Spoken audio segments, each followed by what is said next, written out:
I see we must not rely too much on what's rate.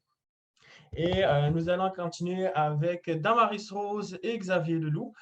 Quand vous avez 15 minutes, après, je vais vous faire un signe qu'il vous restera juste 5 minutes et après, on reprendra enchaîner avec les questions.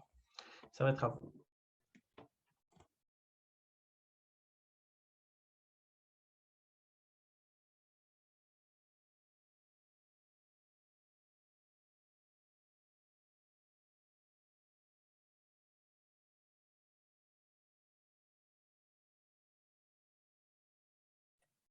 Oui, bonjour. Est-ce que vous voyez mon PowerPoint?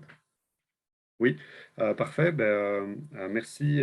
J'en profite pour remercier toutes les personnes qui sont là en grand nombre à nous écouter ce matin. On avait, Damaris l'a dit, espéré pouvoir faire ça en partie en présentiel, mais malheureusement, les circonstances ont fait que nous nous retrouvons tous donc en ligne derrière notre ordinateur, mais on va essayer de garder ça quand même assez convivial et dynamique. Donc nous, ce qu'on présente ce matin, Damaris et moi, c'est dans le fond une synthèse ou en tout cas quelques éléments à partir de travaux que l'on a menés dans le cadre du partenariat de recherche sur les quartiers en transition principalement, et avec aussi quelques éléments de bibliographie et de littérature qu'on va ajouter sur des travaux essentiellement épidémiologiques ou de géographie plus récents sur la pandémie. Donc, sans plus attendre, sur la première diapositive, on a deux cartes qui présentent les variations, en fait, l'évolution des revenus moyens à l'échelle des quartiers sur une assez longue période, à la fois pour la RMR de Montréal et la RMR de Toronto. Je rappelle ces deux cartes, en fait, on rappelle ces deux cartes parce que c'était un des objectifs du PRQT que de documenter en fait les évolutions sur une assez longue période, donc plus de 30 ans dans certains cas, de la structure sociale des villes canadiennes. Et donc en particulier, on voulait suivre l'évolution des revenus moyens à l'échelle des quartiers. C'était important de le faire parce qu'on était dans un contexte, au début donc, de notre partenariat, un contexte d'accroissement des inégalités sociales qui était assez marqué à partir du milieu des années 90 au Canada en particulier, mais à l'étranger aussi. Dans le fond, c'est un point qui est assez important à souligner, qu'on est rentré dans le fond, dans la pandémie, dans un contexte socio-spatial qui, s'il n'était pas marqué par une crise de l'urbain, comme certains voulaient le dire, ou certaines études voulaient le mettre de l'avant, on n'en était pas moins dans une forme de transformation quand même assez profonde des villes canadiennes et des RMR en particulier. Juste pour rappeler quelques phénomènes qui ont pu marquer ces transformations, il y a la restructuration des économies urbaines. On passait évidemment d'un monde plutôt industriel et de grande industrie à un monde de services, ou d'une économie, on parle d'économie du savoir, d'économie aussi de plus en plus basée sur les compétences numériques aujourd'hui.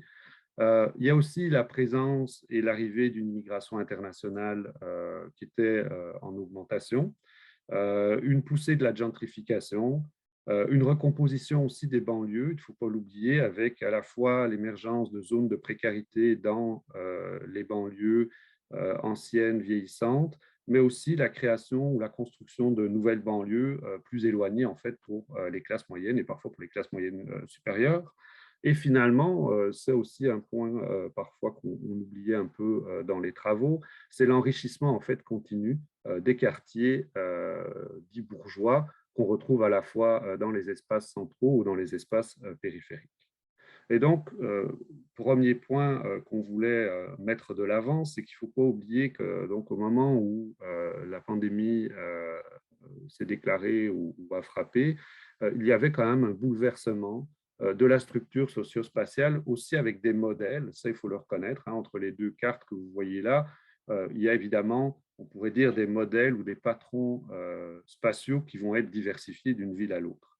Ce qui est important aussi à souligner, c'est de voir qu'aujourd'hui, par exemple, des zones où on a vu un appauvrissement relatif des ménages se matérialiser sur une assez longue période, aussi bien à Montréal, on peut penser par exemple au secteur Montréal-Nord, Saint-Michel, ou à Toronto, le secteur Peel, en fait, par exemple, la municipalité de Brampton ou Mississauga.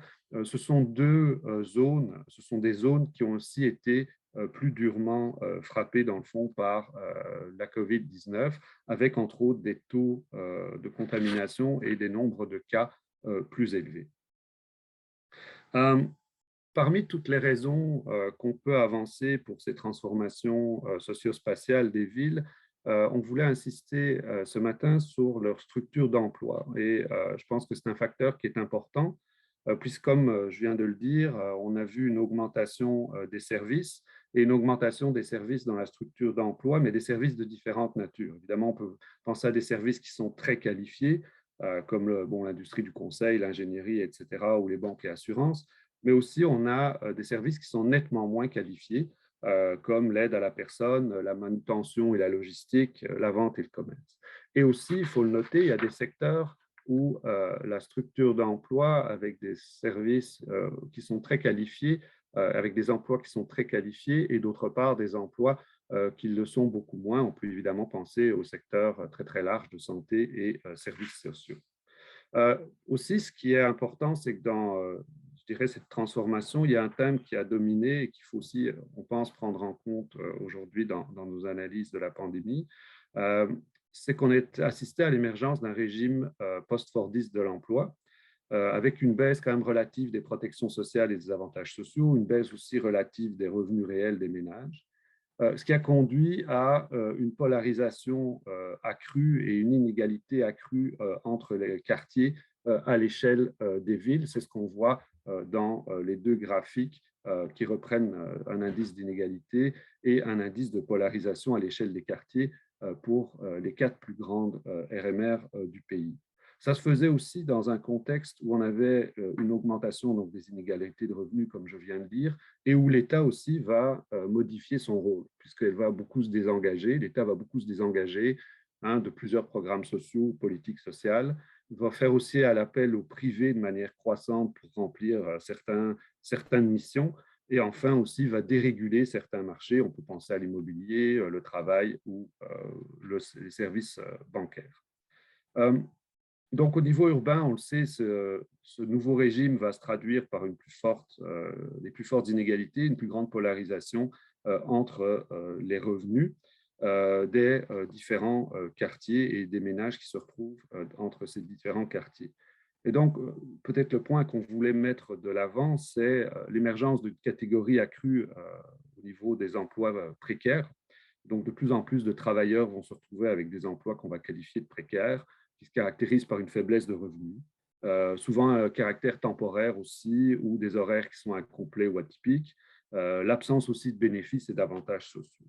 Et donc, la pandémie s'est donc aussi alors déclenchée d'une certaine manière dans un milieu où une partie des travailleurs et des travailleuses ou de la population était déjà plus fragilisée ou en tout cas vivait déjà des situations de précarité plus fortes avec la montée des inégalités, la montée du travail précaire et un désengagement plus massif de l'État. Dans nos travaux antérieurs qu'on a menés dans le cadre du PRQT, on s'était intéressé d'ailleurs à la question du travail pauvre. Alors ici, je vous remets sur la DIREA la définition qu'on avait utilisée, qui avait été élaborée par des chercheurs de Toronto, de la Metcalfe Foundation, donc John Stapleton en particulier. Donc c'est une définition qui nous permettait d'identifier une série de travailleurs qualifiés de pauvres et qui peuvent être considérés comme des personnes occupant un emploi précaire. Il y avait quelques limites déjà, et ça c'est un point, aujourd'hui on essaye aussi de voir nos travaux évidemment avec le regard un peu différent que nous amène la situation pandémique actuelle. Donc il y avait déjà des limites à cette définition, par exemple sur l'âge qui était inclus, donc ça ne permettait pas vraiment de prendre en compte les jeunes, entre autres les jeunes étudiants ou les personnes plus âgées, précarisées qui maintenaient une certaine activité de travail. Mais surtout aujourd'hui, ce qu'on se rend compte rétrospectivement, c'est qu'on s'intéressait surtout aux adultes qui étaient qualifiés comme vivant sur une base autonome, c'est-à-dire qu'ils ne vivaient pas avec d'autres adultes, soit des personnes qui étaient des membres de leur famille, ou simplement, par exemple, on peut penser au phénomène de colocation pour certaines populations, par exemple immigrantes ou immigrantes précaires aujourd'hui. Et donc, aujourd'hui, on sait, entre autres, par exemple, sur des rapports, des travaux épidémiologiques ou des reportages journalistiques vraiment qui sont faits en profondeur, par exemple, sur la région de Peel à Toronto, dont je parlais lorsque je présentais la première dia, ça montre clairement que dans ces régions, il y a une superposition entre, dans le fond, des emplois précaires, essentiellement dans l'industrie de la logistique et du transport, mais aussi avec une population souvent immigrante, souvent précaire et qui va partager des logements, soit avec des membres de leur famille, soit avec d'autres personnes non apparentées. Et donc, toute la catégorie, dans le fond, des ménages non familiaux de Statistique Canada qu'on retrouve dans le recensement n'était pas présente dans notre définition originale et devrait être présente aujourd'hui dans nos travaux, sans doute de manière plus systématique, justement pour prendre en compte les risques de contamination qui se déplacent dans le fond entre des lieux de travail qui sont à risque et des populations dans des ménages, par exemple, intergénérationnels, où il y a des personnes plus âgées qu'on sait, par exemple, plus à risque de contracter des formes graves de la maladie. Donc ça, c'est un peu des limites qu'on voit aujourd'hui et sur lesquelles on devrait sans doute revenir dans nos travaux futurs sur ces questions d'inégalité socio-spatiale. Juste peut-être quelques résultats pour rappeler, je vous présente ici des taux de travailleurs pauvres, donc c'est-à-dire le nombre de travailleurs pauvres sur le total de personnes en emploi pour différentes catégories, soit démographiques, soit liées à différents secteurs d'activité. Donc, on voit qu'il y a quand même des disparités assez importantes. La moyenne qu'on avait mesurée, les récents, les travaux qu'on utilisait, les données sont sans doute un peu vieilles, il faudrait les actualiser. Mais en 2006, on avait 8,3% de travailleurs pauvres à Montréal, suivant notre calcul de taux donc, sur l'emploi total. Et on voit évidemment qu'il y a des variations assez substantielles d'un groupe à l'autre.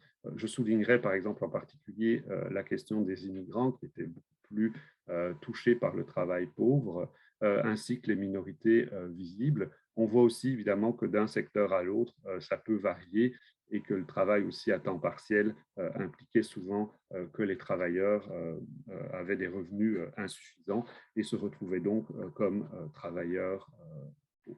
Et donc, on voit évidemment que d'un groupe à l'autre, le risque face au travail précaire ou au travail pauvre n'était pas le même. L'autre point qui était important et qu'on voulait mettre de l'avant ce matin, Damaris et moi, c'est qu'à Montréal, on voit aussi, c'est les cartes ici que je vous présente, une forme de concordance géographique entre la distribution spatiale du travail pauvre d'une part, que vous trouvez donc à gauche de la dia, c'est des cartes qui sont extraits de nos travaux antérieurs, et des cartes qui présentent les taux de contamination ou le nombre de cas dans les différents quartiers, en particulier sur l'île de Montréal. Et on voit évidemment une forme de concordance ou de superposition entre les deux phénomènes.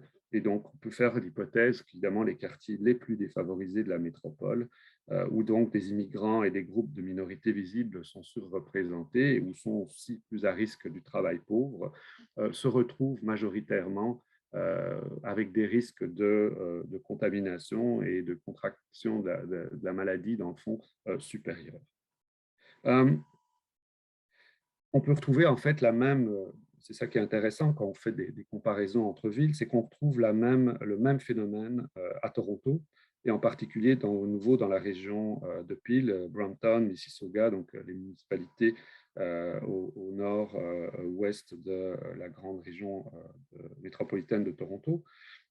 Et plusieurs travaux épidémiologiques ont aussi mis en fait ce type de superposition, de concordance géographique de l'avant, mais en utilisant peut-être une définition un peu différente de la nôtre, puisqu'ils ont beaucoup travaillé sur ce qu'on appelle le travail essentiel, soit en fait des emplois qui sont présumés plus à risque de contamination, un peu ce que vient de nous présenter Xavier Saint-Denis. Et donc, ce que ces travaux montrent, un peu avec, je dirais, le même type de patron géographique qu'on retrouve à Montréal, c'est que les emplois, dans le fond, qui ne peuvent pas être exercés à domicile, ceux qui, pour différentes raisons, donc on peut penser à des contacts avec le public, travail en milieu humide, concentration de l'emploi ou contact fréquent entre collègues, manipulation d'objets, etc., sont surtout aussi représentés donc dans des quartiers spécifiques ou dans des secteurs où vont se concentrer la défavorisation sociale et les groupes de nouveau d'immigrants ou de minorités visibles. Et donc, parmi ceux-ci, donc parmi ces secteurs, on retrouve évidemment la santé, mais aussi les services à la vente et à Toronto, beaucoup plus d'ailleurs qu'à Montréal, la fabrication et l'industrie alimentaire et aussi la logistique, en particulier dans la région de Peel. La logistique et le transport sont très, très importants puisque c'est un secteur qui est très, très développé, entre autres avec l'aéroport de Toronto, donc l'aéroport Pearson, et où il y a un grand nombre en fait, d'entreprises de vente par correspondance ou de colis, etc., qui sont concentrés. Juste Ouais, peut-être pour c'est 5 minutes, illustrer, Xavier. oui, je termine, juste pour illustrer avec une dernière diapositive très rapidement, extrait de nouveau de nos travaux, donc cette superposition et cette intersection avec d'autres caractéristiques. C'est simplement, entre parenthèses, d'un côté, vous avez mis en parallèle, d'un côté, les travailleurs et travailleurs pauvres du secteur de la santé, en 2006. Et de l'autre côté de la dia, vous avez le nombre de cas mesurés juste avant l'été 2020, le nombre de cas et la proportion de minorités visibles dans les grands quartiers montréalais. Et de nouveau, juste à l'intérieur d'un même secteur, on voit une forme on peut supposer qu'il y a une forme de concordance entre les travailleurs pauvres ou précaires d'un côté, donc l'exposition éventuellement à des risques sur le lieu de travail, et la concentration des cas et des taux de contamination dans l'espace. Damaris? Oui, alors j'ai 2 diapos à présenter. Je vais être très rapide parce que le temps passe. Ici, j'ai mis 2 graphiques qui viennent de Santé publique Ontario. À gauche, c'est le taux de COVID selon la quintile de l'indice de défavorisation matérielle. Selon dans le temps, alors selon toutes les semaines de la pandémie jusqu'à fin novembre, jusqu'avant Omicron. Puis à gauche, c'est la même chose, le taux de cas, à droite, c'est la même chose, le taux de cas de COVID selon la quantité de diversité ethnique. Alors, en Ontario, les cas de COVID sont systématiquement mis en relation avec l'indice de défavorisation matérielle et les données sont publiées chaque semaine. Et puis, c'est géocodé selon au niveau de l'aire de diffusion. Alors, l'indice de défavorisation utilisé en Ontario comporte plus de variables que celui utilisé au Québec, mais comme celui utilisé au Québec, il n'y a aucune variable sur le type d'emploi. C'est important par rapport à ce qui vient d'être dit. Alors, l'indice de diversité ethnique intègre le pourcentage d'immigrants récents des personnes faisant partie des minorités visibles et le pourcentage qui sont autochtones par aire de dénombrement. Alors, à la lumière des recherches qu'on a entendues ce matin, il serait pertinent de se demander est-ce qu'on devrait intégrer une espèce d'indice sur le travail essentiel et ou le travail pauvre et les emplois précaires dans les indices qui sont construits au niveau des quartiers, des aires de dénombrement idéalement? Est-ce qu'on devrait savoir plus sur les types d'emplois occupés par les gens qui habitent dans les quartiers mesurés à petite échelle? Et jusqu'à ce jour, il y a seulement une étude épidémiologique, ça n'a pas encore été évalué par les pairs, c'est un preprint, qui va comparer le lien entre l'incidence de COVID et la variabilité spatiale de certains déterminants sociaux de COVID à petite échelle, à des dénombrements pour les différentes régions métropolitaines du Canada.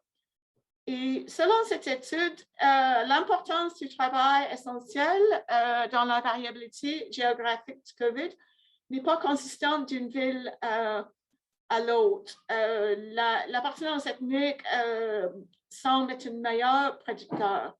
Sauf que la définition du travail essentiel qui est utilisée dans cette étude et dans les autres études épidémiologiques c'est très englobant. Toutes les occupations ne pouvant pas être exercées à domicile. Ce n'est pas assez nuancé de la définition qui a été présentée par Xavier Saint-Denis et dans d'autres recherches semblables faites en Europe. Alors, est-ce que c'est faisable? Est-ce que ça serait utile de développer un indicateur au niveau géographique de l'aire de diffusion qui est fondé sur le taux de travail essentiel comportant un risque élevé d'exposure? Alors, c'est une question méthodologique qu'on soulève. Alors, la dernière diapo que je vais présenter change de registre un peu. Je vais insister sur l'importance de faire des analyses intersectionnelles à l'interface de production et reproduction. Par exemple, il y a surreprésentation des femmes immigrantes dans certaines occupations du secteur de santé comportant un risque élevé d'exposure. Il y a, comme par exemple, les postes d'infirmiers, aides-soignants et proposés aux bénéficiaires. Et dans certains cas, ce sont des emplois précaires. Deuxième exemple, selon les données de recensement de 2016, les femmes immigrantes utilisent plus le transport en commun pour les déplacements résidence-emploi que les hommes immigrants et la population non immigrante, alors autre facteur de risque. Puis aussi, la densité de personnes par ménage est un facteur de risque à l'infection au niveau écologique, voisinage quartier. Pourtant, on a un nouvel indice canadien de défavorisation flambant neuf lancé juste avant la pandémie, indice canadien de défavorisation multiple, et la densité d'occupation du logement n'est pas inclue dans ce nouvel indice. Or, ce sont principalement des familles multigénérationnelles qui sont des hauts lieux de travail de care intergénérationnel, la garde des enfants par les grands-mères, les soins des parents aînés par les générations plus jeunes. Alors, ces types de ménages sont beaucoup plus fréquents chez certaines minorités ethniques et racialisées. Parmi ceux-ci, beaucoup dépendent du travail pauvre et ou précaire de plusieurs membres de la famille. Xavier? Oui, alors pour conclure rapidement, simplement ce qu'on voulait retenir de notre présentation, c'est que l'emploi précaire ou à risque occupe vraiment un rôle important, on pense, dans l'étiologie de la COVID-19, et donc il faudra le prendre en compte dans nos travaux et dans nos méthodes, y compris lorsqu'on s'intéresse à la qualification des territoires. Nécessité de développer des indicateurs donc, de défavorisation à l'échelle des quartiers, qui intègrent, comme vient de le dire Damaris, une caractéristique de l'emploi précaire ou à risque d'exposition. Et finalement, reconnaître que les inégalités, évidemment, de revenus croisent d'autres facteurs de stratification sociale qu'il faudra aussi prendre en compte dans nos travaux. On vous remercie. Merci à vous, Xavier et Damaris. Et rapidement,